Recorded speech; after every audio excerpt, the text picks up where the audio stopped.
Narito ang mga naging aktibidad ni Pangulong Ferdinand Marcos Jr. ngayong linggong ito. Lunes, November 11, nilagdaan ni Pangulong Ferdinand Marcos Jr. ang Corporate Recovery and Tax Incentives for Enterprises to maximize opportunities for reinvigorating the economy o Create More Act.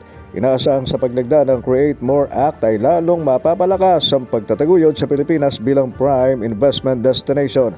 Sa naging talumpati ng Pangulo, sinabi nitong ang pagkakalagda sa bagong batas na Create More Act o ang RA 12066 ay pagpapakita ng komitmen ng Pilipinas para lalo pang palakasin ang kalakalan patungo sa mas matatag na economic growth. Araw din ng Lunes ay dinaluhan ng Pangulo ang Sea Trade Cruise Asia 2024 na kung saan ikinalugod ng Presidente ang mga pandaigdigang pagkilala na nakamit ng Pilipinas bilang host ng cruise tours.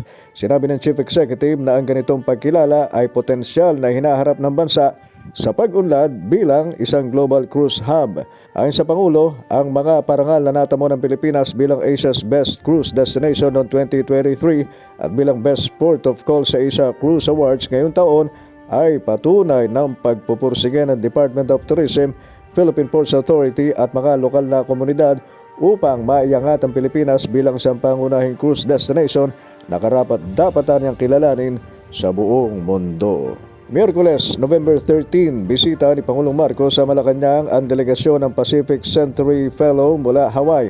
Ang naturang pagbisita ay naglalayong mas mapatatag panlalo ang relasyon ng Pilipinas at ng Hawaii, partikular sa sektor ng turismo.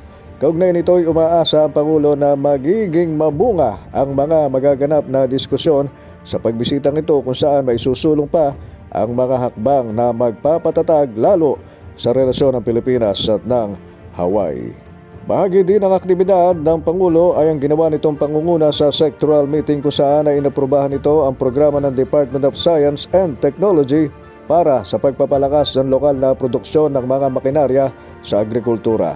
Kaugnay nito ay inatasan ng Pangulo ang DOST at Department of Agriculture at iba pang research institutes na pangasiwaan ang research and development ng agri-mechanization kaakibat ng maayos na implementasyon ng programa.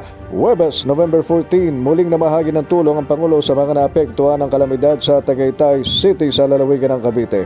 Nagbigay ng tulong pinansyal ang Pangulo mula sa Office of the President ng cash assistance na nagkakahalaga ng 10,000 piso bawat isa sa mahigit 4,200 benepisyaryo mula sa 21 lokalidad ng Cavite. Ang tulong ayon sa Pangulo ay naglalayong tulungan ng mga individual at pamilyang makabangon at maibalik ang kanilang kabuhayan matapos ang matinding epekto ng mga bagyong Christine at Leon. Pero bago ito ay una muna pinuntahan ng Pangulo ang Oriental Mindoro. Doon ay nakapagpulong si Pangulong Marcos sa mga magsasaka at mangingisda sa lalawigan at personal na nagpaabot ng tulong. Sa ceremonial distribution ay personal na iniabot ng Pangulo ang 10,000 pesos bawat isa sa mga piling benepisyaryo mula sa iba't ibang bayan sa buong lalawigan kabilang Ambaco, Lungsod ng Calapan, Nauhan, Pola, Puerto Galera, San Teodoro, Socorro, Victoria, Bansud, Bongabong, Bulacau, Gloria, Mansalay, Pinabalayan at Rojas. Dinaluhan naman ng Pangulo ang ikatlo nitong aktibidad nitong Huwebes at ito ay ang 50th Top Level Management Conference ng kapisanan ng mga broadcaster ng Pilipinas na ginawa din sa Tagaytay City.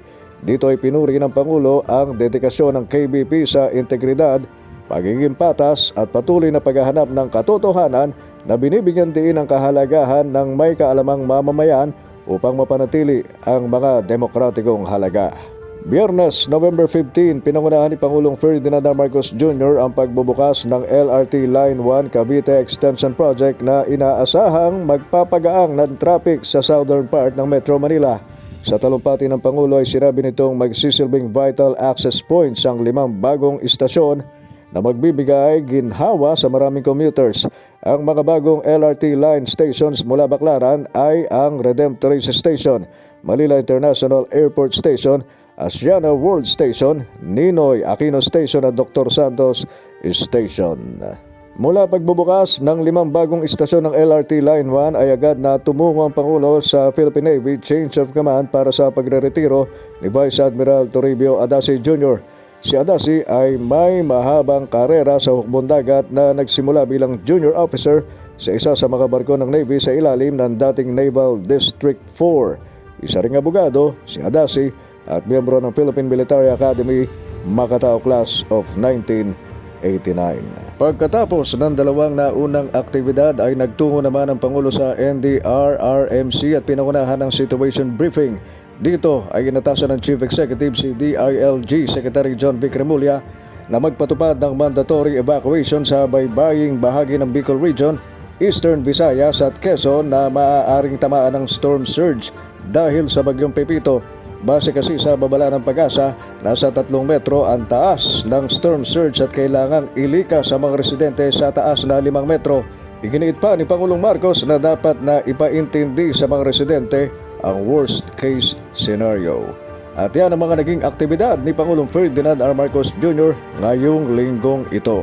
Mula sa Public Affairs Division, Alvin Baltasar para sa Radyo Pilipinas.